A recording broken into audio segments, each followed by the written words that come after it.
Sakal Gunarnavasha Vande Guru Sri Charanarabindam.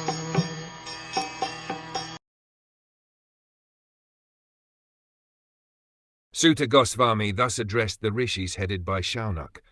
Now I shall begin the transcendental narration of the Lord Sri Krishna and topics of the birth, activities and deliverance of King Parikṣit, the sage amongst kings, as well as topics of the renunciation of the worldly order by the sons of Pandu.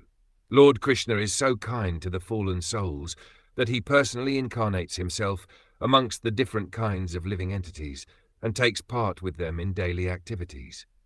Any historical fact, old or new, which has a connection with the activities of the Lord, is to be understood as a transcendental narration of the Lord. Without Krishna, all the supplementary literatures like the Purans and Mahabharata are simply stories or historical facts. But with Krishna they become transcendental, and when we hear of them we at once become transcendentally related with the Lord. Srimad Bhagwatam is also a Puran, but the special significance of this Puran is that the activities of the Lord are central and not just supplementary historical facts. Srimad Bhagwatam is thus recommended by Lord Sri Chaitanya Mahaprabhu as the spotless Puran. There is a class of less intelligent devotees of the Bhagavad Puran who desire to relish at once the activities of the Lord narrated in the 10th canto without first understanding the primary cantos. They are under the false impression that the other cantos are not concerned with Krishna, and thus more foolishly than intelligently they take to the reading of the 10th canto.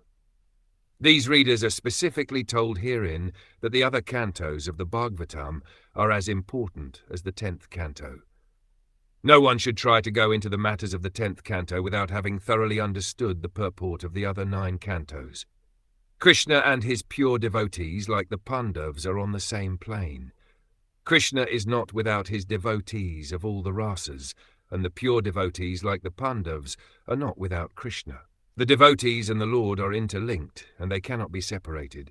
Therefore, talks about them are all Krishna Katha, or topics of the Lord.